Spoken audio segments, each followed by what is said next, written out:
Welcome to another episode of the CarryTrainer Higher Line podcast.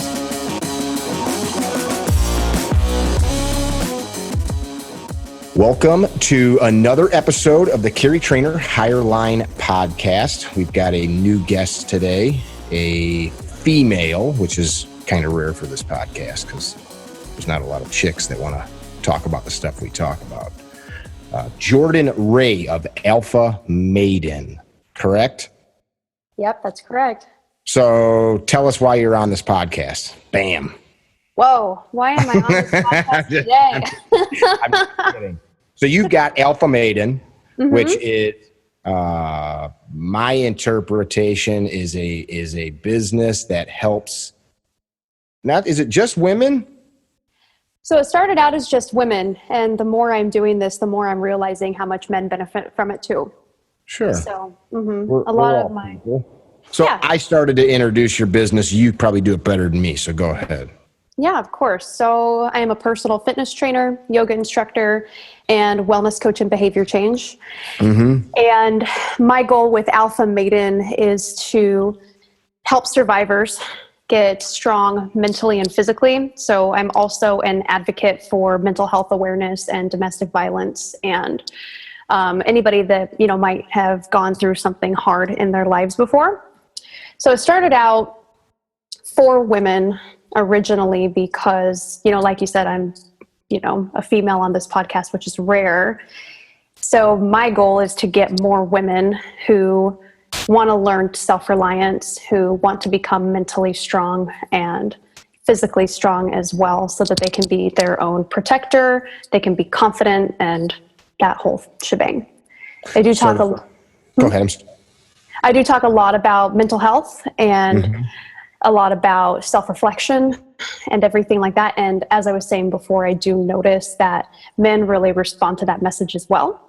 Sure. So, those of us that are not scared to look like girls. I'm being a little bit of a smart ass, but that's a big problem with men is they don't want to admit that maybe they need to talk about some of that stuff. Right. Yeah, absolutely. Yeah. There's the whole idea of suffer in silence, And what I notice is people swing between polarities. It's either suffer in silence and buck up and shut up and don't do anything, or going completely on the other end where it sounds like you're blaming everyone for your problems because you're talking too much and not willing to take personal responsibility. My goal is to kind of come into the middle where it is okay to talk about it. And it is okay to talk about it. It is okay to do that, but then also wanting to have that self-reliance as well and to, take steps to becoming your own your own hero or your own protector or whatnot. Sure. So you have classes, you have seminars, people come to a gym. How do they communicate with you to do this type of stuff? Definitely. So I'm a one-on-one coach. Okay. My long-term goal is to do more group coaching programs. I'm actually planning on launching a group yoga program soon that's going to be online. But I mostly do social media stuff and then one-on-one coaching. I do have a private Facebook group where, we have conversations in there. Past clients or existing clients? Past clients, existing, anybody that just wants to learn more about it. Okay. So mostly right now it's one-on-one coaching. So I have a Zoom account, just like you and I are talking right now. So I have a whole coaching application where we take a deep dive into someone's lifestyle, someone's fitness, abilities, their nutrition, but then also into their mindset when it comes to their emotional behaviors or their habits, and then setting their goals and where they want to be mentally and physically. And then we have coaching calls to help them get there. Very cool. So what spurred you to do that? I mean, you can do a lot of things in life. I think you told me earlier that you were in the software business at one point.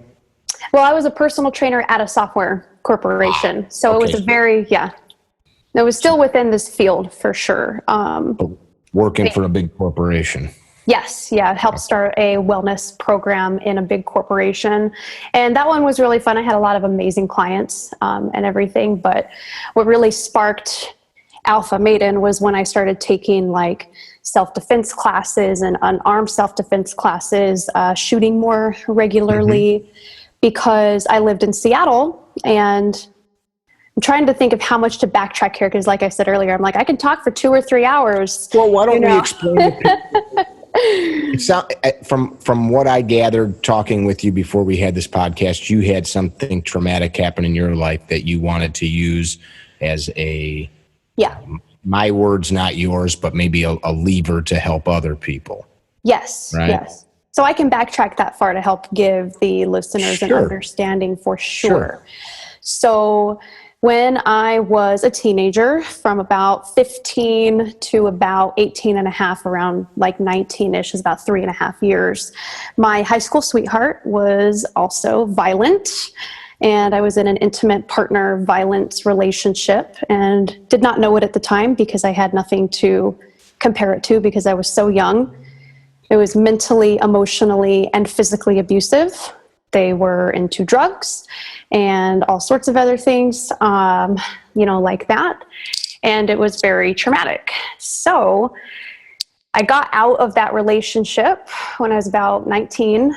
And at that time, I discovered yoga, which helped with a lot of like self-reflection, a lot of breathing. And it also served as kind of like that gateway to self-healing, right? So read a lot of self-development books, did yoga, ultimately got into fitness, started feeling strong. And in my early 20s, I moved to Seattle and got a job there, became a personal trainer and all of that. And at that time, my mindset was kind of like, let bygones be bygones, move on, everything's great, etc. But then I started taking the bus to work because traffic in Seattle is just so crazy. And I started to notice when I was taking public transit, walking to work, sometimes, at 6 a.m. when it's still dark or at night, I was getting catcalled a lot and getting harassed, stalked a few times. And it made me feel very afraid. So then I noticed I started getting those like triggers back again, where I was very terrified. And all of those memories from the past of being stalked and being physically hurt and all of those things, started to creep back up years and years later. Started to get like panic attacks, started to feel very afraid. So then I kind of had to come to this realization, like, okay, well, what am I going to do about this? How long did you suffer with anxiety like that before you got to the point where you decided you needed to do something or identified that you had an issue? Or identified that I had an issue, I would say maybe a year or two that it took me of like actually, being afraid. Because one thing I did notice, and I noticed this in my classes as well, is I'm trying to figure out how to say this and put it lightly. You can say I can just say however I want. Say whatever you want. One thing that I'm still trying to break down with my writing is how, like I mentioned earlier, there's a lot of polarity. I'm not going to go into politics or anything here, but you have one side. You have one side or the other side, the right or the left, right? Sure. And I noticed a lot of people that I knew in Seattle was very, very liberal, to where that mindset is the point of like, you never victim blame. It's never their fault, which I believe to, extent, it's not anybody's fault for having something tragic happen to them. But I noticed it was so far on that other end where there was a lack of personal accountability to do something to make you stay safe, right? Yeah. So that's when I started to notice that, where I'm like, okay, right, being stalked is not fair. Being catcalled is not fair. There's a lot of things like that, but I can't control, but just by marching and saying it's not fair doesn't mean that they're going to stop doing it. I have to do something within myself to get them to stop, which is learning unarmed defense, walking around more confident. So started taking, I took a really great unarmed self-defense class. They talked about everything from verbal de-escalation to body language to all of that. And as soon as I started learning a lot more about that, everything drastically changed for me. The degree of catcalling would significantly drop. The degree of, feeling unsafe significantly dropped. And so that's when Alpha Maiden started to become that idea, because I noticed I went from here to noticing I started to have an issue with the panic attacks and the anxiety, and then incrementally going up to where, how am I going to become self-reliant and feel safe? What can I do within my own arsenal to do that? Very cool. So one thing that we noticed with a lot of folks, you and I, this is what we chatted about before we had the podcast. I see a lot of people.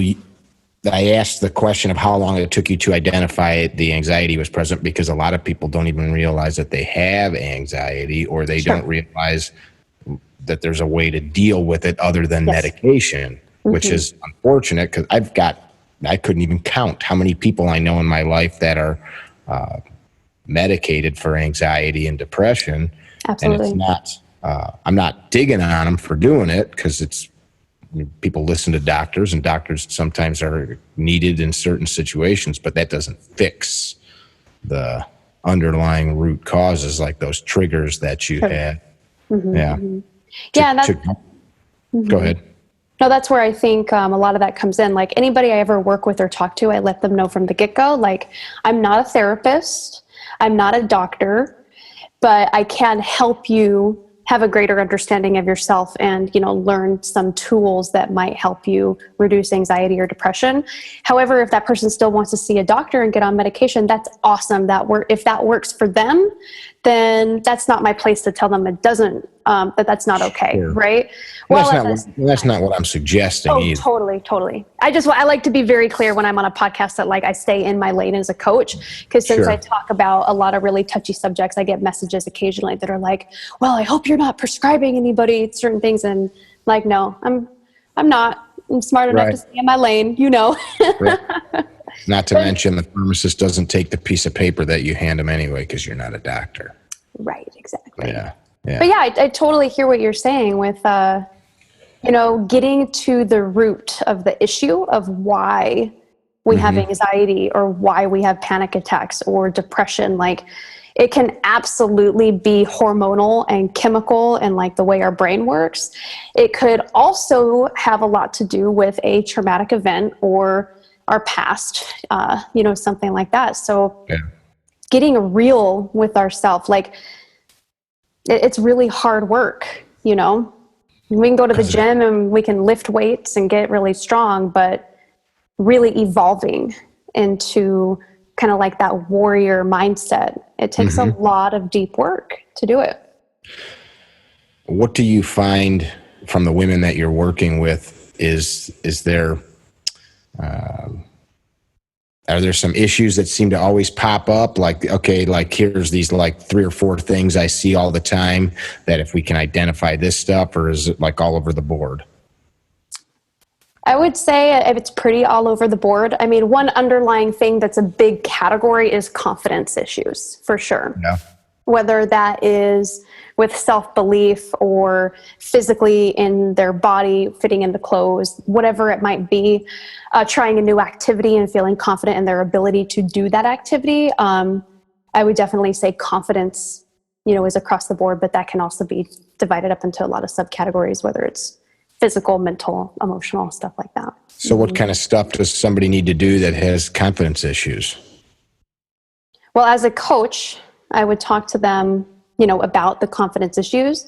And as a coach, the main goal is to help them build self-efficacy and to... Good word. Thanks. Yeah. I don't tell them what to do. You don't, as a coach, point at someone and say, go be more confident right now. Like, that's clearly not going to work. I tell people shit like that. Okay. Does it work for you? What's your rate of success there?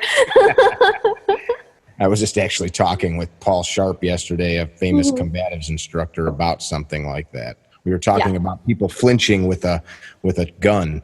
Right. And I said, I tell people, stop doing it. It's all in your head, like some of these things. So sometimes, yes, I think some people sometimes need to be told, cut that shit out. 100%. Some people want you to like just sit and talk about shit forever, because it's like, that's not ever getting to have to like do the work or deal with the ripping of the Band-Aid off. It's just, let's keep planning. Yes, no, exactly. When you're coaching somebody, like you said, a lot of people respond to things very differently. I tend to attract a clientele that likes to talk a lot about what's going on with them. And it's my responsibility as a coach to help them go from step 1 to step 2 and say, okay, I hear you. And that really sucks. But here is a game plan for how we're going to get you out of that. It's not one of those things where you just go in a circle, like you said, and you talk and have nothing. Yeah. You have other people, though, who do respond to that, cut your shit out. And it's funny because I'm one of those people. Like, as a coach, I'm a great listener, want to help people. Sometimes some people need a more gentle hand when I'm being coached. I joke all the time. I respond to the militant, like, cut your shit out, Jordan. Like, okay, I will. Yeah, I think that's part of being a good teacher or coach or instructor, is being able to identify who needs what. Yes, absolutely. Yeah.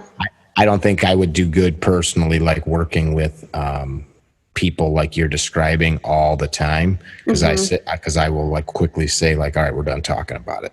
Right. Yeah, absolutely. Let's on to step 4. Yes. You know? No, and that can be a very great thing too. I mean, as far as being a coach or an instructor like yourself, you have to be able to identify, like, okay, is this person still chasing their tail, and having to pull them out of that and say, okay, it's time to set that down and move on to the next level, for sure. Sure. That's kind of one of our mantras here at CarryTrainer. I tell students, it doesn't matter if you're trying to get a business off the ground, fix a relationship, lose weight. It seems like this always comes up in every discussion that I have. Start a podcast. You got to set a goal, create some actionable steps that you can, like, literally, like, to say, like, I want $1 million by Tuesday is the goal, but can you actually apply actionable steps to reach it, like, that are legal, and then actually apply the action? And so many people just want to, like, I have friends I'm starting a coffee shop. Cool, man. Like, where's it going to be? Well, we're kind of thinking blah, blah, blah, blah, blah. Yeah, so you're not starting it yet. Yeah, you're in that contemplation phase. Yeah, exactly. And I think too many people, like, just live there. Yes. Well, I get messages constantly from folks like, hey, every time I practice XYZ drill, this same thing happens. Okay, it sounds like you need to try this. Yeah, that's not going to work. Right. Okay. Right. Like, then why are you emailing me? Why are we talking about it? Or somebody will stand on the firing line and explain why what I'm about to see is as it is, and I should just take it as that because somebody else told them, and so they believed it. Right. Like, well, hey, let's peel a few layers of this armor off and, like, actually let somebody else take a look. But back to the point I was making, it seems like there's a huge swath of society. I've got this 98% rule, and it's 98% of people don't realize that they're too stupid to be ruled by the other 2%. And it's kind of a rude way of saying to most people that they just don't realize that the reason that they fit into that category is because they choose to, because they just always are. And it's not like I'm talking about, like, being like a rich CEO of a company, but most people are where their thoughts lie. I have found they subvert themselves to any higher level of self-awareness or skill. Or how do you deal with that as a coach, mentor, teacher? Absolutely. So you have to ask a lot of open-ended questions and help people look in the mirror, because they do get, oh, I just can't stop eating at night. I can't do it. Like, That's okay, right. So then you have to really dive deep, like, okay, well, tell me more about why you think you can't stop eating at night. And then you start to realize that their cortisol levels and their stress levels are so high at nighttime. And then so you really break down that why, but then help them set up new strategies, like, okay, if you're really stressed at night and you want to go for that cookie, try this habit instead for 1 week, right? And as trainers, if people come to us, we do need to pull them out of that. And man, I feel like a jerk for saying this, but my coaching's not for everybody either, as, like, I'm sure your training's not for everybody. That's why I say I help survivors mentally and physically, because if you try to help someone that's not ready to be helped, that relationship isn't going to last very long either. Sure. So why does that make you feel like a jerk saying that? Because I want to help everybody. Oh, I'm actually very proud. I own 2 businesses, and I tell people constantly in both businesses as I'm selling, you're looking for the perfect person to give your money to, and Yes. I'm looking for the perfect person whose money I'm going to take. And right, of course. I got no issue saying that. There's a lot of people, like in my business with the instruction, there's guys that I'm not military, and there's guys that get their rocks off going to train with somebody like one of my friends that was a former Green Beret or Navy SEAL, where that to me does nothing for me. Right, but of course. Some of these guys like that, like I need that. I need to feel that machismo and like get that magic to rub off on me. Right, yeah. And I guess, I say that before because a lot of my posts, I do come across, with some of my professional photos and stuff is like this hardcore, like doing weighted pull-ups and, all these awesome workouts and stuff. But like deep down as well, I did do this because I want to help so many people. Sure. So that's where I say that before is like, when you want to help so many people and you see some people that just don't want to be helped and they want to stay in that victim mentality, like part of me feels really bad. But then at the same time, I have that mindset too of like, I feel really, really bad, but come to me when you're ready, because it's not going to benefit anybody for you to pay me for coaching if you're just paying for someone to talk to and you don't want to put in the work. So sure. Luckily my coaching application does kind of weed out that, stuff, but I totally hear you there. It's sometimes for me, like I'll get a message or an email that I'll like, if it's like a direct message on social media, I'll screenshot it and I save it. And they might say like, hey, Mick, so much love for what happened in class last week, blah, blah, blah. Like most of my stuff, while it's about shooting, it's about the stuff that we're talking about, like under the auspices of firearms training. Yeah. And so I'll get like a nice message where some young man like figured something out about what was going on in his head. And I'm like, hey, cool. Now I get maybe one of those every 2 or 3 weeks, which is great. So that's like one guy out of 100, like a light bulb went off in their head.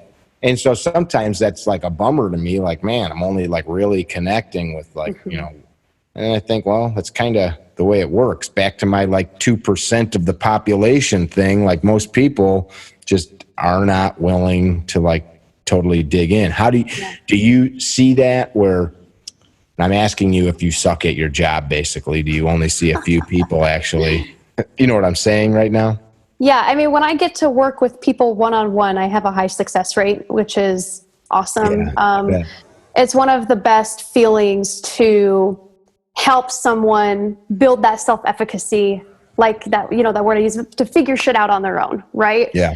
Because if I have a very successful client, they're not going to train with me forever, because they're going to build that resilience and build that ability to do things on their own so that they can go out and, do all that on their own. So looping back around, I go on tangents here, but one of the best feelings as a coach is where you do have that client to say, hey, I tried this new thing this week. I would have never had the confidence before, we did that to try that.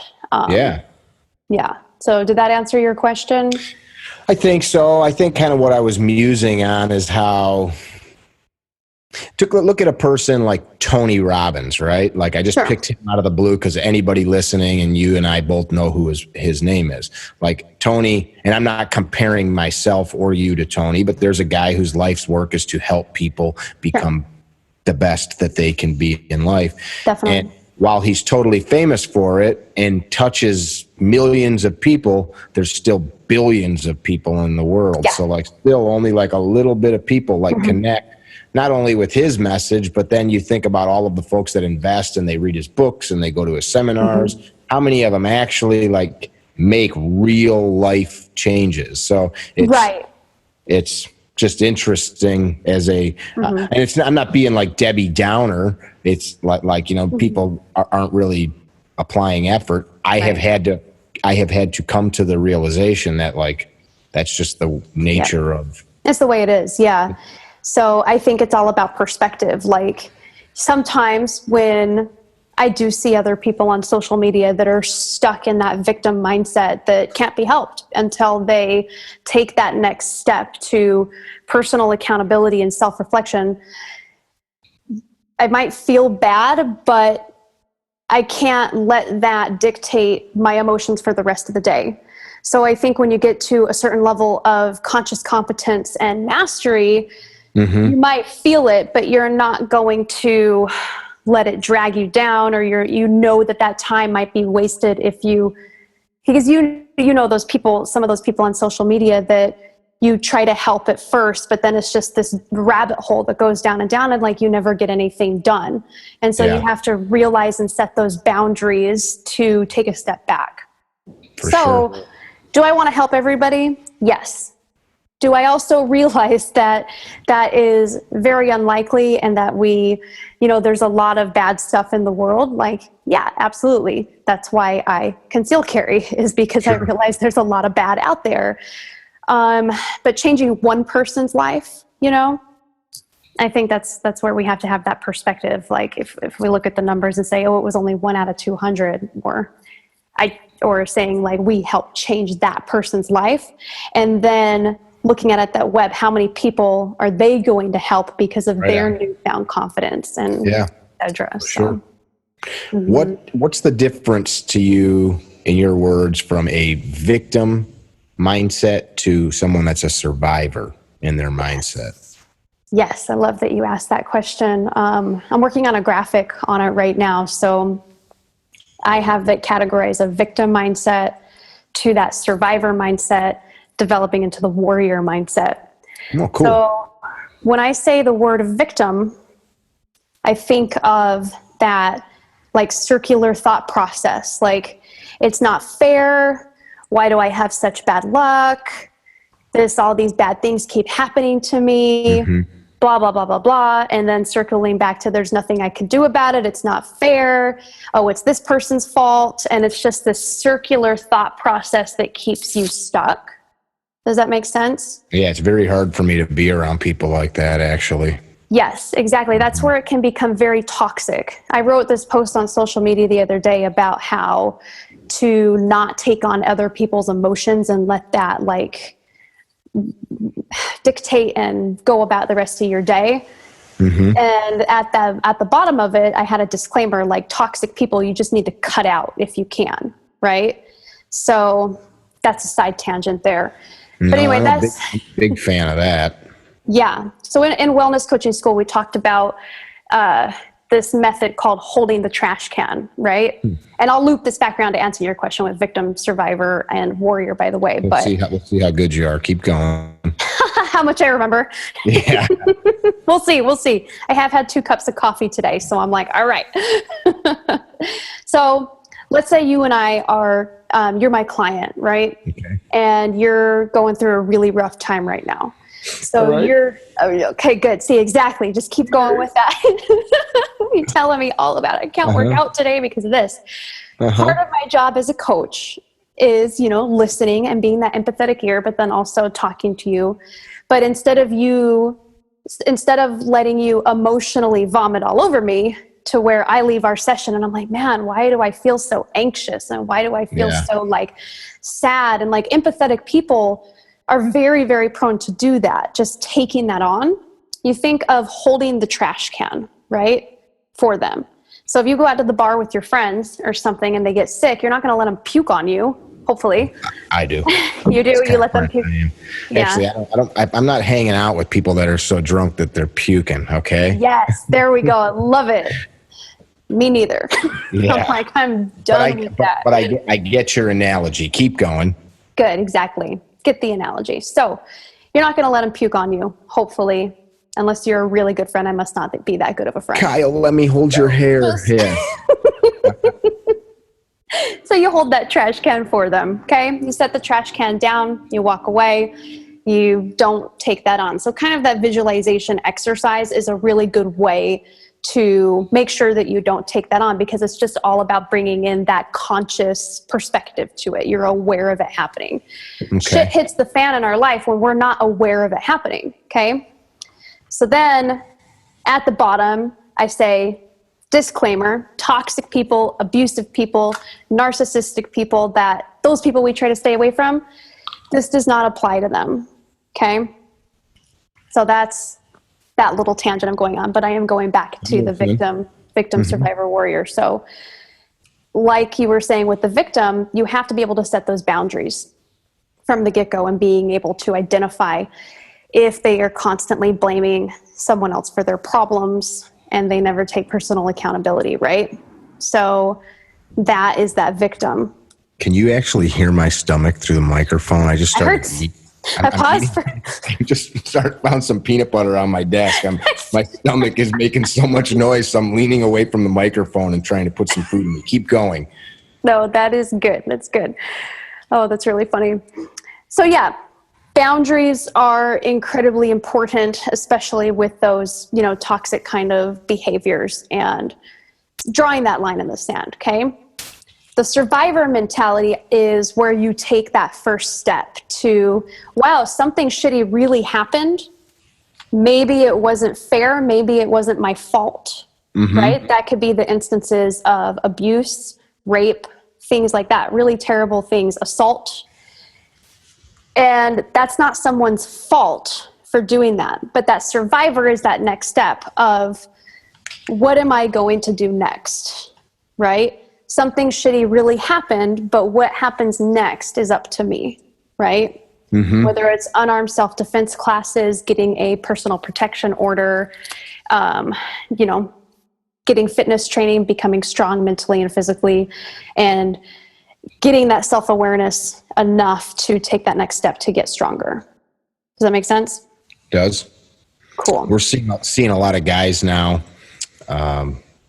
probably gals too, but a lot of men coming back from all of these years of war. We come up on our anniversary of September 11th tomorrow with survivor's guilt. I had a lengthy conversation at midnight last night with a friend of mine who was just in the throes of agony, thinking about one of his friends that he lost like 10 years ago yesterday. And while he knows this guy would not want him to feel this way, the guilt that he carries, that he wasn't able to stop or somehow affect the outcome of that guy dying that day, like he just can't let that go. And I'm listening to him. And like, man, like, I love you. I know he loved you.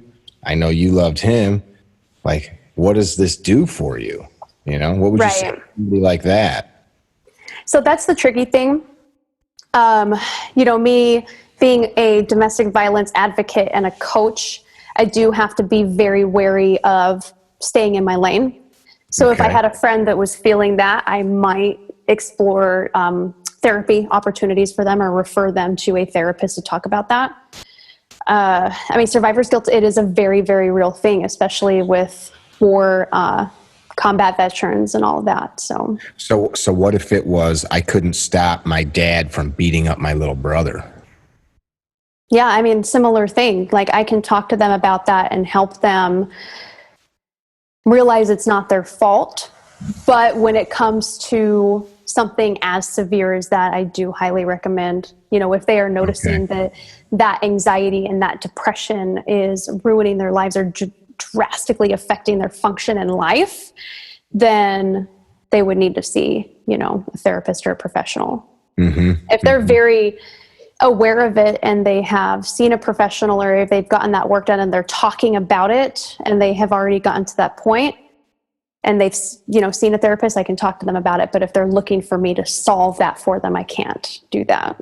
Understood. I wasn't saying that. I was just thinking, trying to gather your thoughts on it, since it's since it's fresh in my mind. What would you say to this? So it seems to me like the more people, I try to have very candid conversations with people. Like, I'm not the guy that's going to sit and talk to you about the Bears-Packer game last night. I don't watch, I don't care about them. Cool if you do. So it is apparent that there are millions of people that have suffered abuse, injustice, all manner of on a big scale. My wife and I talk about it like her family had a very stable, solid upbringing. Mine was on another end of the spectrum. And then I know people who's, the most terrible, horrific things. There's a guy I know from town that's serving 50 years for raping his children, there's all of the different things. So here's my thought, two things. One, is there way more of that happening than ever, or are we just talking about it more? So that's the first thought. And then the second part of it is, sometimes are we this came up because I was talking to my father and guys from his generation, you guys identify all this stuff as abuse because you can't handle anything uncomfortable. So sometimes, and there's people I know, you don't get it. My mother made me eat vegetables when I was a kid, and they're traumatized from what was a loving decision from mom or dad. They made me go to church. Okay, you didn't like going to church, big deal. You weren't getting molested by your creepy uncle. But people hear a conversation and they're like, I can identify. I had a Right. So here's my thought. Sometimes are we now in this modern society, back to what you talked about, you saw in Seattle, and where you maliciously attacked the liberal left. That was a joke. I know. I'm laughing on the inside. So on one end of the spectrum, we have a section of society that now is made everything well, it could be abuse just because they felt it to be. So that's one thing I'm musing about. And then on the other, is more happening, or are we just talking about it more? And then I'll comment after you comment, because I got something else to add to that. Yeah, definitely. That one, man, I think we're talking about it more personally. Yeah. I agree. A lot of people say, oh man, times are so bad right now. They see footage of video surveillance of a mugging or something. Man, it's a dark world. It's that shit's been going on for a long time. We have wars going on in other countries where, women are still getting stoned to death for wanting to throw out a Bible, or not the Christian Bible, but, the countries there are other countries now to where if a woman gets raped, she is now seen as unclean and unpure and unworthy, and she is punished for something. Right. So I get frustrated when I hear oh, my parents made me eat vegetables and I'm traumatized. It's I think that's a huge entitlement mindset, where I don't empathize with that very much, because of that, there's so much dark shit going on in the world. Me personally, I think there's a huge difference between molestation and rape and abuse physically and mentally versus having to do a chore in order to, or eat vegetables or something. But there are people, I've got a lot of friends in law enforcement. One of them tells me stories about a family, which I don't know how it's legal, but apparently nobody stops it in my community. A lady calls 911, because her son won't get dressed for school. Right. She calls 911 because the kid won't eat his dinner, because he won't shut his Xbox off. And so she just is I can't do anything, and calls 911 on her 9-year-old. So. Right. Yeah. Yeah. I have Go ahead. No, I remember that. I have a friend that's a police officer, and he posted something on Facebook that was along those lines of ma'am, you are associating the police, that the police are going to come get you if you don't eat your vegetables. Instead, the police are supposed to be your lifeline to go to if you're in danger, and that's an abuse of the system. So that's really unfortunate about that. I think that goes with technology, though. I mean, as a modern society, as we are talking more about these taboo subjects and saying never again and enough is enough, that also comes with the whole wave of everybody has a voice, whether or not it's fact or opinion. That's true. That's true. I heard a family member yesterday say something to me about my daughter, who's almost 18. And he said, did you hear what Lucy said? And I said, no. I'm no. What'd she say? And he goes, I don't even want to repeat it. And I'm like, well, if you're bringing it up to me now, you got to repeat it. And my sister was like, it was nothing. So then family member says, well, in my day, I would have never said something like that around an adult. And then he goes on to say, we would have said it maybe to each other, like our peers, but not to an adult. So I'm laughing. I'm like, so you guys just hid the truth rather than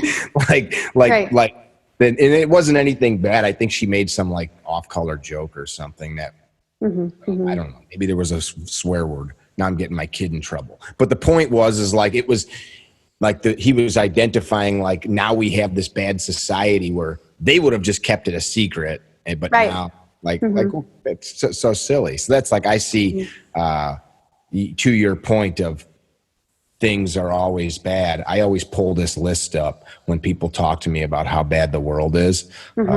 If somebody Googles genocides in the 20th century, it's scary. Like everybody brings up the Nazis. That's a little number compared to some of the other numbers. I mean, there's like 50 million people killed by the Chinese regime over the course of a decade in the 1940s and 50s, like 50 freaking million people. Right. But then we see the one murder on the street or one mugging or something, and it is horrific. I think what's really gotten bad is how we deal with it. Right. Aftermath of it. Exactly.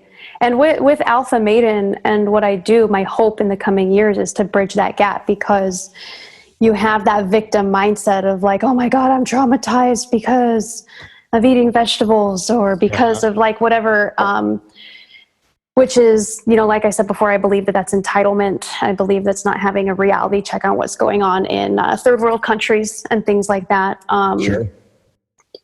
Stuff like that. So my long-term goal is to bridge that gap with that self-reliance, because we do live in a darker place, or not darker compared to past times, because like we just said, there's been genocide, but there is shit that happens. And in this age when people are entitled and think that they live in some la la land, then something terrible happens and they don't know how to handle it. There's that bystanders syndrome where they get their phones out and record it, or just stand there totally agape.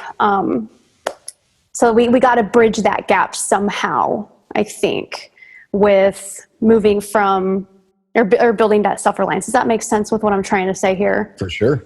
So I don't know. I think it's both. I think with technology and anything great that happens, there's going to be something else that comes along with it. There's always that yin and yang with anything. Indeed. Everything has these ebbs and flows and cycles, and as like we now have access to more and more and more knowledge, the negative of that is there's just so much information. It's very hard for people to focus and hone in on anything, or just relax and sit still and breathe and light a fire in your backyard, or do some yoga. You know, every restaurant you go into has 40 TVs on the wall, and then everybody in the restaurant with the 40 TVs on the wall are all on their phones while the TVs are going. Right, exactly. Bombardment of information. Yeah. Which, like, to me, it disconnects us from our feelings, from our emotions, from our all that stimuli inside of us. Like, you're talking about different triggers. There's that thing didn't make me feel good. I'm going to turn the radio on, or whatever. I'm just going to not.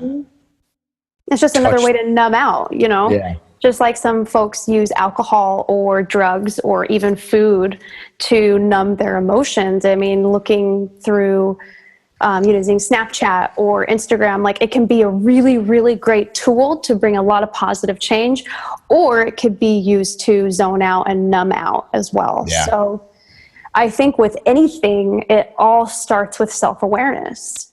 It has to start with wanting to change, realizing there's a problem, wanting to change to get better, and then having the guts to look inside of yourself in order to, start getting better. Those words can be so broad. I think that's daunting. Not that you're being broad, but it's daunting for people. They think of like, I'm unhappy, or at what happened to me, and they see this like huge mountain of shit on top of them, and they can't see any light around them. And you're saying, yeah, I know this, you weren't being flippant, but people hear this like, I've got a family member that's battling a opioid addiction. And he's like, you're right, I don't get it, but you telling me I don't get it or that it's hard doesn't fix it. I'm sure it's terribly hard. I'm sure it sucks. I'm sure, but like that, none of that helps start like digging out of this pile of crap you put around you. And my point is just sometimes it's so hard for people to see like a starting point, Absolutely. So what would you tell this family member, right? If they're talking to you and saying, I can't, it's too hard, this and that, what would you say? You're right. Yeah. That's exactly what I'd say. I'd say you're right. Whatever you just said is exactly right. It is very hard and I don't get it and it's too much for you. That's what I tell them. And then they looked at me and were like, what? I go, what do you want me to tell you? Like, if you believe that, I can't make you believe something else. You have to choose to believe something else. So that is my starting point is I've got one of our mottos is know thyself for CarryTrainer. And it's, people sometimes perceive that to be selfish. Like I never understood what self-love was as a young man. That wasn't something that was preached in my family. I came from a very deeply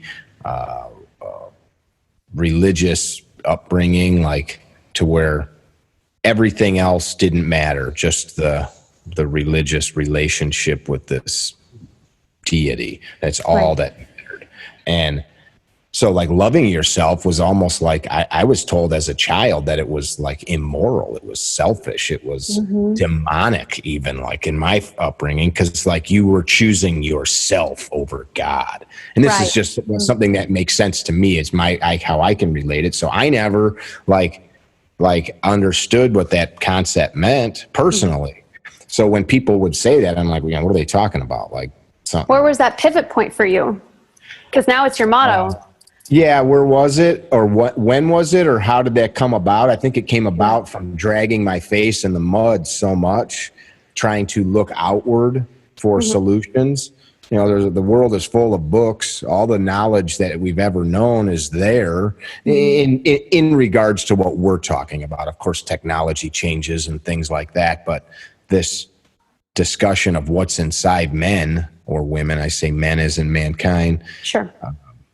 It's all been talked about, mused about, right? There's nothing new here. You or I are not adding anything to this discussion. Would you agree? Oh, no, I definitely think all my ideas are perfectly original, actually. You know what I'm saying, though, right? Yeah, I do. I totally do. Yeah. So like, all agree. of the things, like every self-help book under the sun, I own. I mean, I don't feel the need to really read them anymore because they're all the same. But it's like there's Jordan's book, there's Mickey's book, there's this guy or that guy's book. They're all the same. It's just our words if the people are like talking about the same thing. Exactly. Well, it's the key concepts and the key lessons in those personal development books for sure. Yeah. I mean, like somebody talking about like alcoholism versus like, starting a business or something completely different. Right. But still, it's the same basic principles of achievement and growth and overcoming. And so I think I realized that I was constantly looking for some outward thing that would provide me the result. I kept failing in certain areas, and trying harder doesn't fix anything. There's no such thing. Is like, either you're trying or you're not trying. You're applying effort or you're not. Like, when our parents would say buckle down, like that didn't mean anything to me. Like as a child or an adult, like either I'm doing this with you right now or I'm not doing this. Like, like I can multitask and play on my phone, but then I'm not truly doing this. Does that make sense? Yeah, it's not fully present. I think as I started to really think about that, I just realized and started to pay attention to how really fucked up I was inside. And then when you realize that, it's like, well, okay, of course the outward expression of the things that I create in my life are shitty too, because what's inside me is shitty. You know what I mean? But that does take looking inward. Like even if we separate self-love with looking inward, that takes a certain level of consciousness to be able to see that. I mean, I know people in my life, you know, family and family of family, who are still in that state of unconscious incompetence where everything is shitty, drug addict, don't know why is everything shitty? And it's this whole cycle because they don't have that level of consciousness to know that they're the problem, right? Sure. So if I'm hearing you correctly, it sounds like you started to develop that self-awareness of, you know, okay, there's a problem and I want it to get better. And it might have taken a long time to get there. I would agree with that. I was very good at, I was the person that was never wrong, even if I knew I was wrong. So like if you and I were having a discussion and you were like, hey, I think that thing that you said was black is actually white. And like, here's proof. I'd be like, you're wrong. And I would argue that point. Like I just it was just too easy just to hold on through ego. So I had to, I think it wasn't that I wasn't aware. It was just letting go and realizing it's okay to be wrong. It's okay to be, to have made mistakes. That's all ego driven for me and for most men. That ego gets out of whack and you just, it has to get to a point, whether you're a man or a woman, where you prioritize learning and growth over being right. Like, it's fun to be right. It's fun to be the big fish in a small pond, you know, that's great. But how long are you going to thrive there, right? If you really want to get to be your strongest, best self, mentally, emotionally, physically, you know, the whole shebang, spiritually for some, you have to come to a point in your life where you realize, okay, I don't know everything. Sure. You know, and checking your ego at the door. So that's hard for a lot of people, but you know, if you want to get better, you got to do that. We have kind of your circle analogy, what I talk about with our students at the end of all of our courses, of whatever course it is we talk about, super simple. When we talk about it at the beginning and then at the end, the beginning, I only talk about half of it. It's why are you here? And it could be 1,000 different reasons. It's fun. My friend invited me. I want to be better at protecting my family, whatever. And for the most part, everybody at some point is there because they want to learn how to better protect themselves, to fend off violence or to deal with something. And then the question is why? You know, why? Why do you want to do that? It's because I don't want to die, because I enjoy living. You know, like I enjoy living, or I don't want to see my child die. I don't want to see my wife or loved one die or be injured. Right. And then again, why? And it's like people look at me like, well, what the is this? Like, what you know, what are we chatting about here? And I think, no, like, think about it. Why? Well, because I love them. I love myself. And so you get to this point, like all of this stuff, like even what we're doing now, I'm going to use the word glorifying, but that's people will understand because they know me and you didn't say it, so they won't judge you. But here we are glorifying ourselves. I'm so important that I'm going to record myself and broadcast it to the world. In the end, what does it matter? Like none of it shit, because I'll be dead and gone.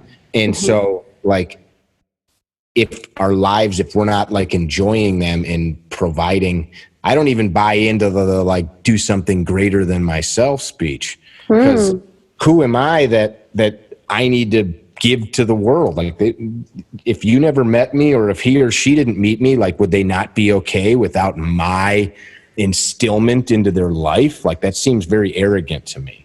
So, and I'm not trying to go up on a tangent, but my point is such, like if we can't find love for ourselves, then what the hell does the rest of it matter? You have a room full of guns. When you die, somebody will sell them and buy a motorcycle with it. You know, whatever. It's all of that skill doesn't mean anything if you can fight off 1,000 bad guys, but you don't love yourself. What the hell does it matter? You're just some angry person that can fight. You can't sleep well at night and you got to take alcohol or drugs to fall asleep, then what is the point of any of it? So that is how I came to that conclusion, because I couldn't sleep. I loathed myself from all of the things that I saw as failure. So I see that is a very common occurrence in other people.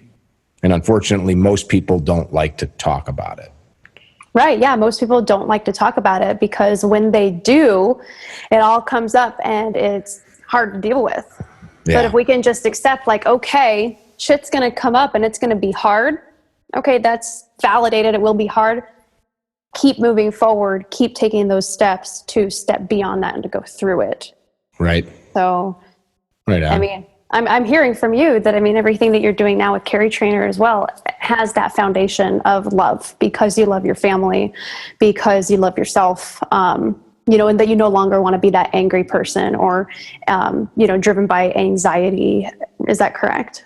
Yeah, for sure. I think you and I chatted about that a little bit.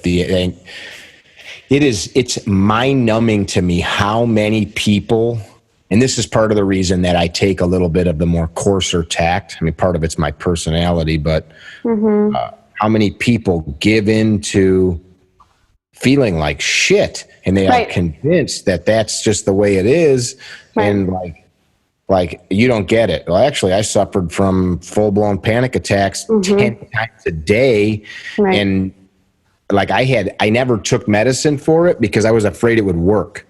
Right. And if it worked, then I'd have to have it. And then if it worked, then there was really something wrong with me because the medicine like changed. Then you'd be addicted to it, you'd be changed. Yeah, absolutely. Yeah, like what if I don't have it? Then then what? Then so then I'm not saying anybody's weak or something like that because they take medication for anxiety, but it's like it's kind of like if your car breaks. There's an old joke, like old mechanics, like you just turn the radio up louder as the more noises come with your old car. You know, like one of my uncles that fix cars, like muffler brake, you just turn the radio up louder that you don't hear it. Now the problem's solved, right? Like that's not fixing the problem, and that's what those drugs do. And and I have family members that are to this day in the throes of anxiety. And the reason that anxiety is such a centerpiece for me is that is what drives and motivates so many people to have the need to protect themselves because they're fearful of a lot of times something that doesn't exist. Right, sure.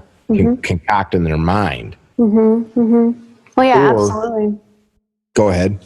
No, I'm agreeing with you. A lot of that can be driven by anxiety and fear that something's going to happen versus, you know, from that place of love and wanting to keep their family safe. I think there's also a huge difference in anxiety, but then also personal preparedness as well. Sure. So that's where that mindset work is. When I'm talking about anxiety, you know what I'm talking about. Exactly. Some people on here that have never experienced a true panic attack. It's horrible. It's horrifying. It's horrible.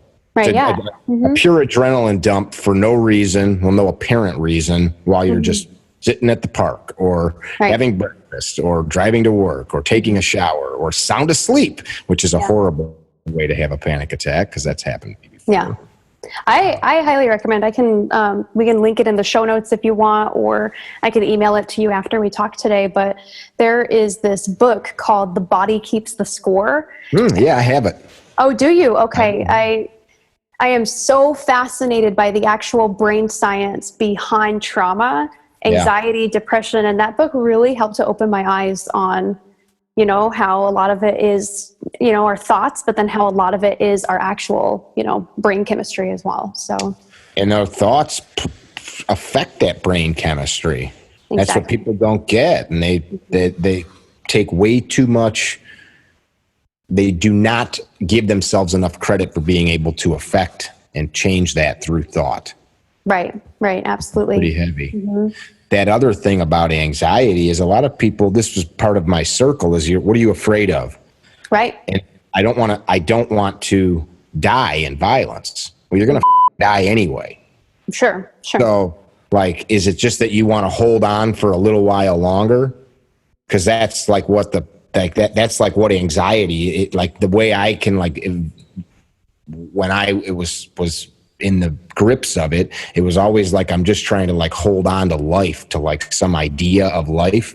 And like if I can just get through this moment, maybe I can get to a spot where it'll be quiet for a minute, like inside of me. And it's the same thing in this physical expression. I'll just like stop any violence around me. For what? You're still going to die anyway. Like, I'm not saying don't stop violence, but like that becomes the fix for so many of these people. Like, they think I tell this story constantly, but we had several good family friends murdered.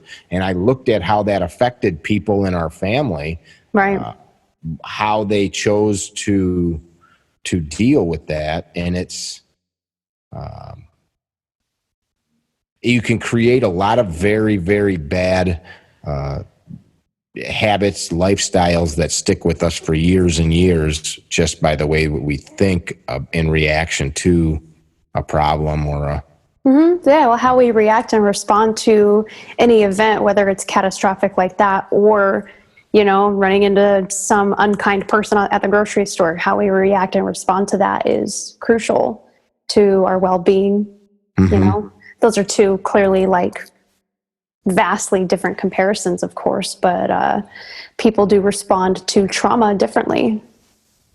That tells you a lot about a person, the way that they react to the unkind person at the grocery store or the person on the road. Like, I'll be in the car with people that I know, and it's like, dang, man, I didn't realize you were such an angry person. Like, what do you mean? Like, you drive like an asshole. You're screaming at people. You're, like, you know what I'm talking about? And you see how people interact, or like how people treat a waitress or waiter. Like, man, you really start to see what's inside of folks when you pay attention to how they react to things that are like something that you should just shrug off or brush off as not a big deal. And then you think, what would you do when there really is a real problem? When there is a real threat, what would you do? Right. Yeah, something absolutely. Really, really taxing to your system. Oh, well, that's different. That's different. Right. How is it different? Right. And then you can go down that same that same rabbit hole. How is it different? Yeah. The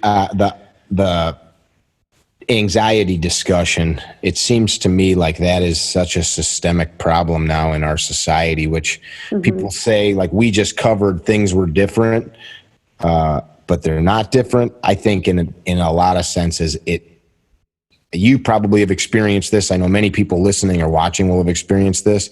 You go to, I'm going to call Jordan, and then, wait, who was I calling? And then you go, it's that lady I'm having the podcast with. Like, I'll do this. And it's today. And then, oh shit, Facebook. And then, like, you just start like going down some internet rabbit hole of all of these different things bombarding your brain. Yeah. In yesteryear, you woke up and you worked and you ate and you slept. But now we've got so much crap in our head that the anxiety's off the charts. Oh, definitely. I think that we are overstimulated now. Absolutely. Yeah. There's so much coming in to, our brains all the time that it's a real issue for sure. And yeah, anxiety is a big result. So, I think we can help a lot of people, help alleviate it by coming up with the tools. I'm a huge, yoga advocate, huge personal training, fitness stuff, because, if you want to master your mind, it's also like a wheel. When I explain to people becoming your best self, your strongest self, it is a complete wheel, mental, physical, emotional. I talk about spiritual a little bit, but spiritual is different for everybody. Some people are religious, some people are atheist, right? So I talk about that, but I don't press on that one a lot because I respect people's religious or non-religious beliefs, right? Okay.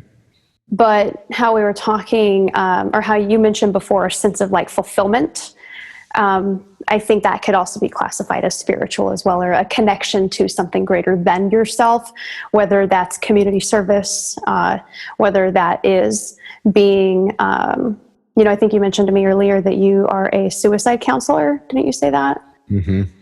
Something like that. So whether it's a connection to God or a connection to your community, having something greater than yourself can help you get out of your own head and help reduce feelings of anxiety, I think. But learning those necessary tools to relieve anxiety or to feel a sense of fulfillment and become your strong best self is essential. too many times people are only focusing on the gym and lifting weights and doing that, and they're not doing the work over here. Or I've seen a lot of, yogis before that want to do all the meditation and practice some yoga, but whose bodies are physically weak. Mm-hmm. So we need to stop polarizing ourselves and setting our self-identity into one camp. I think that's why people are so prone to being in one camp and being on those polarized sides. Can you hear me okay? No, you're fine. I thought somebody was knocking on our door here. Oh, gotcha. I'm like, hello. I think we, as a society, are so polarized because when we join a camp, we tie our personal identity to that camp. Okay. Instead, and then that's where that ego comes in. Like how you said, it's more important to be right, and it's more important to be a part of this camp than it is to actually step out and learn and grow.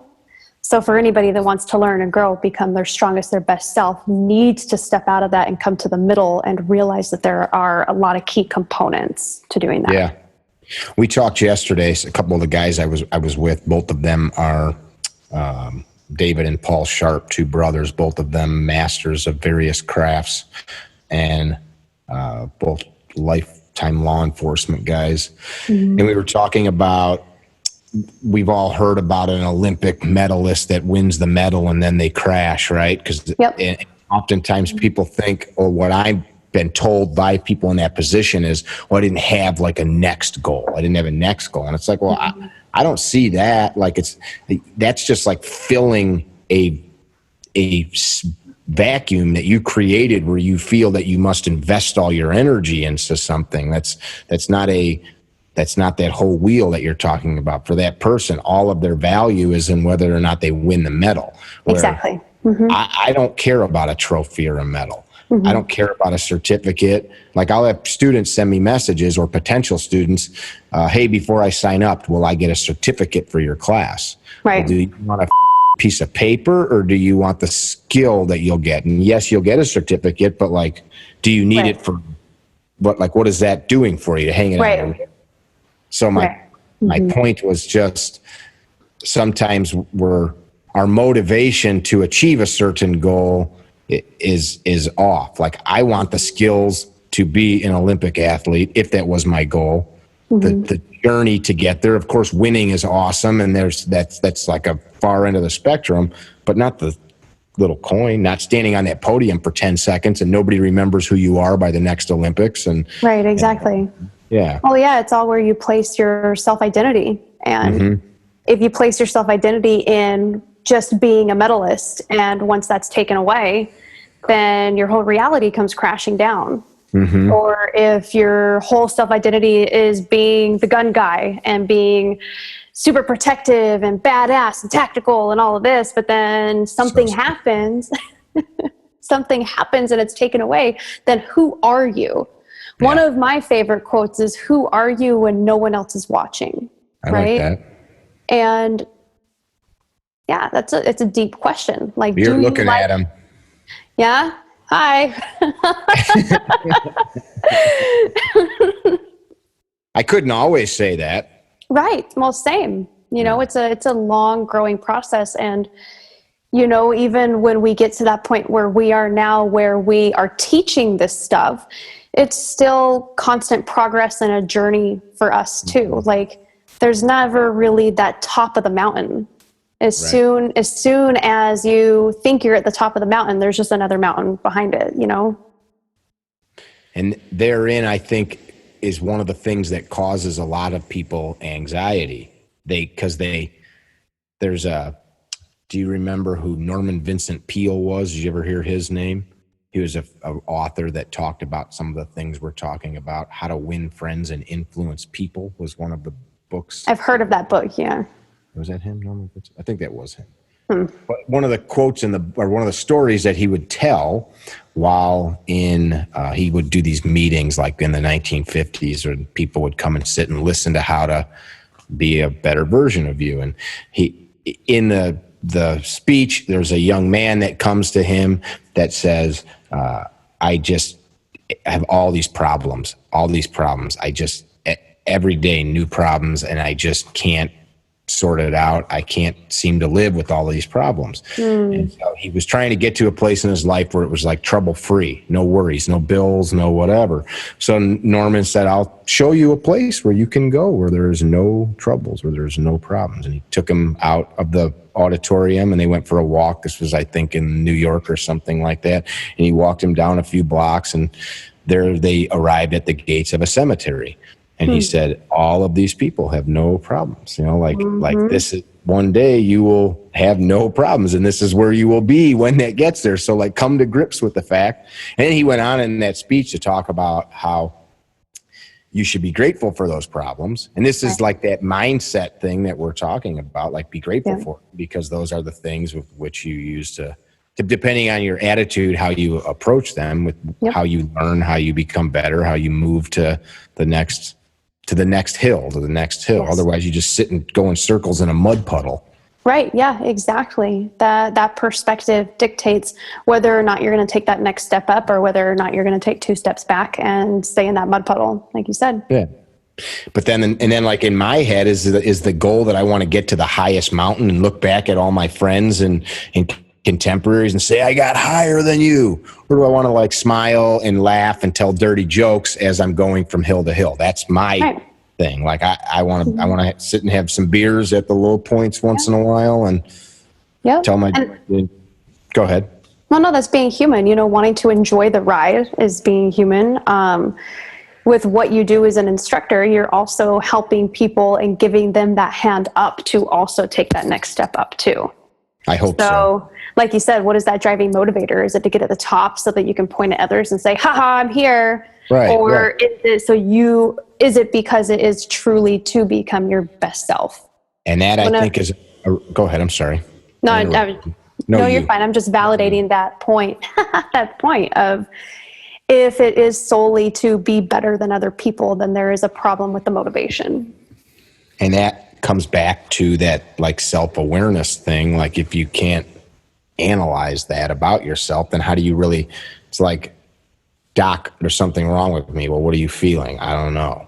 You know, like you have to be able to like identify these things, which is why I arrived at that conclusion of self-awareness, the conclusion everybody comes to, and self-love. Like I care about and a big problem I want to add to that, people hear this and they're like, all right, I love myself, you know, everybody. Like part of that is loving yourself enough to not be a dickhead to the world. Yes, exactly. Like you can't, because some people twist that up. Like, I want to rape children, and I love that about myself. No, that doesn't work. That does not work. That is really frustrating, where some people do use that as a justification. I saw this one, a couple of videos. There was this obese cover model who was on the front of the Cosmopolitan magazine, and it's all about self-love and loving yourself, and along the messages of the body positivity movement. And I am 100% like, that's great. If you like, I don't believe people can hate themselves thin. Like if you look in the mirror and you're overweight and you're like, man, I hate you. Why can't I lose weight? Why can't I do this? That just keeps you in that stuck cycle of can't, won't. Yeah. I believe you can have a sense of self-love, but that self-love is not a justification to continue doing bad habits, right? That's interesting. That's the point I'm trying to make. That is the analogy that popped in your head. Like I thought of like a pedophile, and I see those magazines at the grocery store, and I don't want to be judgmental because I'm sure these are lovely ladies, but it's like, why are you saying that? It's like, if you're that heavy, that's not healthy, and that however you eat to get that big is not healthy. But now you're like, self-love is taking care of yourself. Like, do I enjoy donuts sometimes? Hell yeah. Great. Do I eat donuts every single day? No, absolutely not. Like self-love is also putting healthy foods into your body. Self-love is being to a certain degree of fit so that you can love yourself, love your organs, love your lungs, love being alive. Yeah. So yeah, you and I use totally different analogies there, but no, but it was interesting that it popped in your head, because it was like I wouldn't have thought about that. Yeah, Probably I'm in the fitness industry, so yeah. saw that plastered everywhere last week. But yeah, I mean, a lot of people are going to say, "Oh, you're just being a hater, and you can't accept the That's pretty positive touchy, body though. movement." But it is; it's a very touchy subject, and I'm on the lines of like, yes, you can absolutely love yourself the way you are, but loving yourself is not the same as saying that and not wanting to grow, right? You can say, "I'm comfortable with myself, and I love myself just the way I am, and I want to improve." Yeah, I see that stuff, and and I don't read magazines, but what you're saying is it's so prolific. You see it everywhere enough that like I can remember talking with my wife one day at the grocery store or somewhere where we were at. Maybe we were at the airport and we saw something, and I thought, like, how terrible. First, and I'm not blaming it on any industry, but first people would say, oh, the modeling, makeup, clothing industry is trying to get all the young women to think that they have to be 6 feet tall and 90 pounds. Now it's the exact opposite. Like, and the sad thing is, just like in any segment of society, people that don't have this grasp of their self that we're talking about, they look at that and then they say, "Oh, I'm okay." Exactly. Yeah, right. Okay. Need to. Self-acceptance is not the same thing as complacency. Mm-hmm. You can love yourself just the way you are and have the drive to get better and to improve yourself. So That's the interesting thing. Like, okay, I am aware that I lie. Like, that was one of my things. Like I told you, it was like, okay for me to argue with you knowing I was wrong. I can identify that. But now I got to not do that. So now my thing is like the opposite. I could know you're totally wrong and I'll say, you're probably right. I'm probably wrong. And that's just like, that's my solution to it. But if you don't come up with some solution, like, I love myself, but like you said, I love myself enough that now I'm going to seek help and change my diet. And that's part of our course. And it's pissed some guys off that we talk about that. I'll have guys that'll drink like a 2 liter of pop on the range. Right. And they're grossly overweight. And other guys will say to me like, "Hey man, I didn't come here to hear about this. Sorry, man." Like this is what the course is about. I'm not harping on them, but like that's one of the things that we talk about. Like, if you're not physically fit to affect the rescue of your family from a burning car, like, it doesn't matter how fast you can shoot. Exactly. Or you can't like beat up a blood clot. You can't beat up an aneurysm. You can't beat up a stroke. You can't beat up a heart attack. Like, right. If that was the point I was making in that when I told you about what are you trying to really protect? Smoking cigs, listening to me, like, you don't really give a shit about yourself. You just want to play with God. And that's an indication too. When you notice that not you personally, but whoever it was in these classes, when you notice that there's a lot of emotion and anger and resistance, that right there is I can't say that word sometimes, I swear. Which word? It's a red flag of a greater problem. I'd like to hear the word, please. No. Indicative. Oh, there you go. You nailed it. No, I know. I can say it. When I speak too fast, sometimes it comes out wrong and I'm like, shit.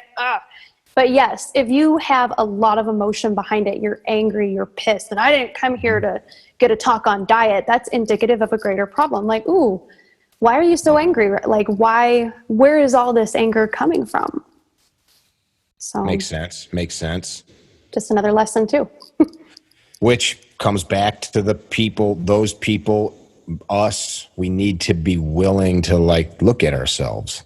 Yes. Although I will add here that I'm starting to work on this, have gotten to the point where I became too introspective, too reflective. Like, where shit would be going on around me and I'd be like, these fireworks are amazing. Could be the last time I ever see fireworks. Like, I'd like get like too deep on stuff, and it's like, all right, you gotta like kind of tone it back a little bit and still like not just always be hunting for growth. And sometimes you just gotta chill out. Yeah, exactly. Like you said, have a beer with the guys or something. Like, there's nothing wrong with that. I drink alone at night in my basement. Oh yeah. I'm actually drinking rum right now. Would you like to tell me more about that? No, I'm good. Just teasing. I do actually enjoy alcohol. I post pictures of all the delicious beers I drink. I feel like I have not seen those on Instagram. I put them on the story. There's a lot of guys like, it's not like I'm like dumping them on my head, but like I'll show people. When I travel, it's my thing. Like the different cities I go to, I find a case of whatever the local Nice is, and I drink it the whole way home on the drive. Yeah. And I think that's fine. I mean, I don't drink it on the drive. I just make it. Oh, I didn't hear you say on the drive. I kind of blocked that part out. I just heard you say yeah, don't drink and drive. I'll come after you. No, I drink whiskey sometimes, but very, very occasionally because my body and alcohol, I swear I can smell alcohol and get hungover sometimes. So, but I like it occasionally. This is it. Yeah. My body is like an alcohol processing plant. Wow. That's crazy. Well, I don't know. I mean, no. Good for you. Yeah. I can have a few beers and wake up and feel completely normal. That's nice. Yeah. I usually can't. So I maybe have a drink once a month. Maybe. Yeah. Well, to each his own. There's some people like my dad can like eat a whole pie. And I would feel like crap. Right. To him, it's like his giving in to the dark side once in a while. I think, well, go ahead. I would puke. Exactly. Yeah, I wouldn't want to do it. Yeah, there's always that line between, is it going to be a trigger to spiral down into alcoholism or, binge eating, or is it something that you can do and then wake up the next day and be fine? And then, one of the things that we talk about from time to time is what we're talking about right now. Like people will say, well, I don't want to give up everything because then my life will be boring. Like I want to have a beer once in a while, or I want to have so one of the guys I was with yesterday was talking about like, instead of eating the whole piece of cake, eat half the cake. And to me, that's like the mindset thing, like, or just tell yourself you don't have to have fucking cake anymore, that you're not in love with cake. Or like people will say, I just can't imagine my life without cigarettes. Sure. Like, well, yeah, that's because you can't imagine your life without cigarettes. Like sometimes I think, and this is why I get harsh, because we like play games with this stuff. Like, just tell yourself you can just have 2 Cokes for breakfast instead of 3 Cokes for breakfast. Yeah. Or just tell yourself the stuff's poison and you shouldn't drink and eat it. That's the tricky thing, because it depends on where that person is in their life on what is going to work for them. Yeah.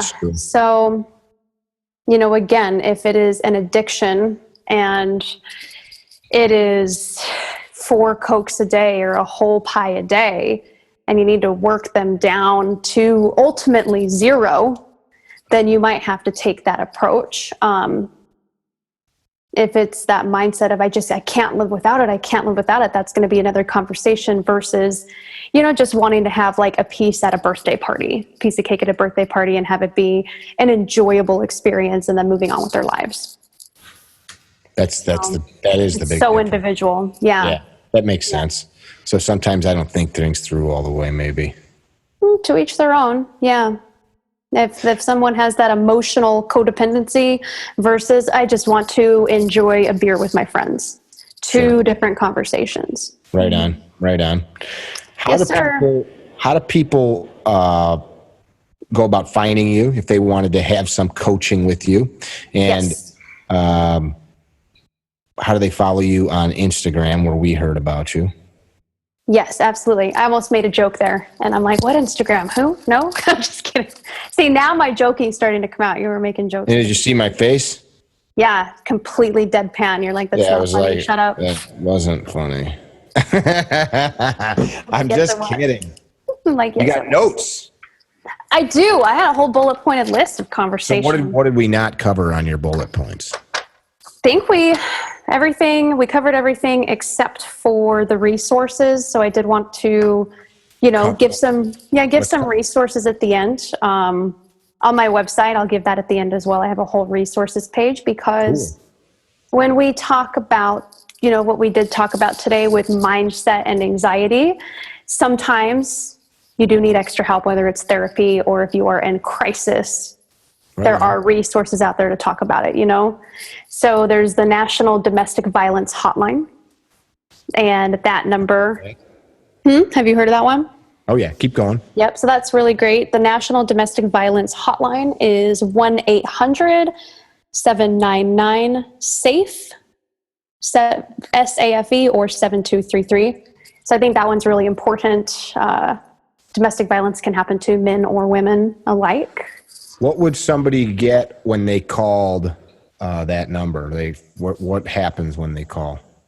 So if they call and they're in crisis, someone on the other phone will, or someone on the other line will answer the phone and talk to them through whatever's going on and see if they need additional help and support. See, like if they need to call 911 or... if they need to call 911, they're going to ask if they're safe to talk right now, because, you know, if you're in a domestic violence relationship, it's possible that you're not in a safe position to be making that phone call, or that your phone and the internet and everything is monitored.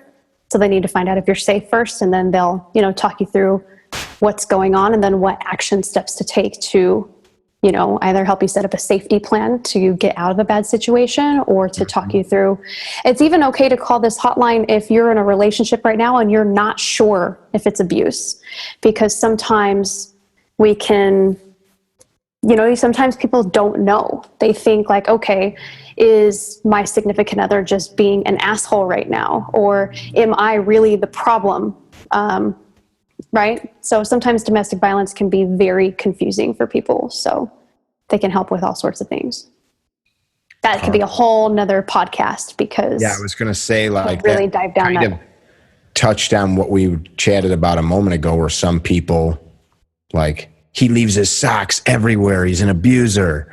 Right, like, exactly. Be on that end of the spectrum, or somebody thinks getting punched in the face is normal. Right, yeah. Yeah.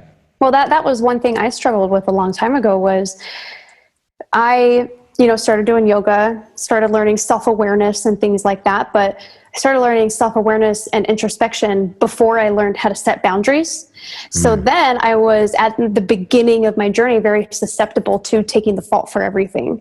Like, oh yeah, I could have improved on that. Oh, I should have done better, because I was so introspective, like how you said before, that I didn't want to become egotistical and say, no, I'm right. So gaslighting is actually a very real thing, where, you know, a domestic abuser will convince the victim that they are the problem. So if you are wondering whether or not you're the problem, or if you're just not really sure, that National Domestic Violence Hotline can help you with that too. It's kind of a new term. Gaslighting. Gaslighting? It's, I don't remember the actual date. It's being used more widely, but it is from a play from, I think, actually a couple decades ago, at least. Okay. Well, yeah, it's not an old word. Okay. Mm-hmm.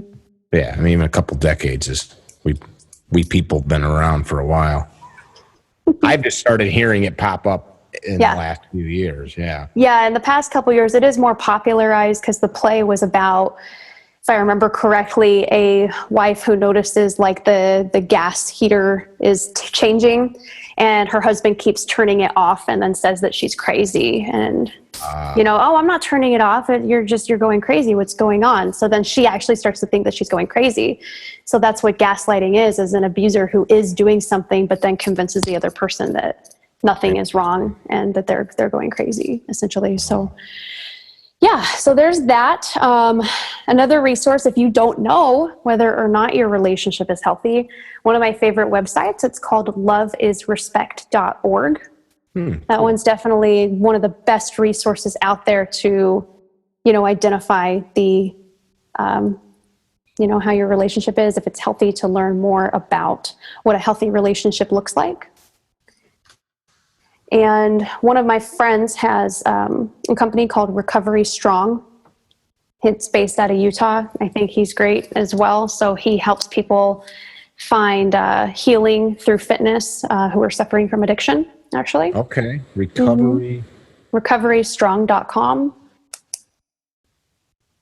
And then, of course, there's the National Suicide Lifeline, which...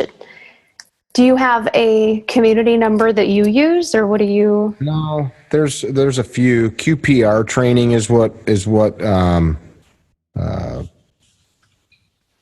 we teach. QPR started at hospital in Indiana.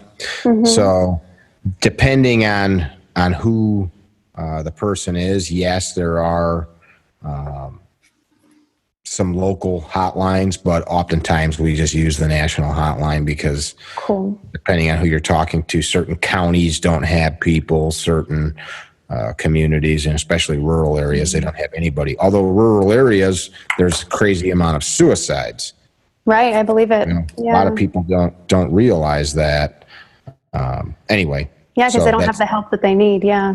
Yeah, a lot of people don't. If you start looking at the actual stats, it's like middle-aged white men with jobs are the ones smoking themselves. Yeah. Wow. Yeah. That's a wild. Yeah. It's the anxiety. Right. Yeah. Getting fed up with not knowing, how to deal with it, and then the ego gets in the way. They don't want to.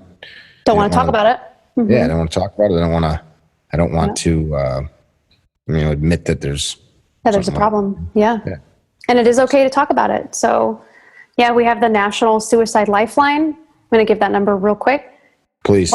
It's 1-800-273-TALK, TALK, or 8255.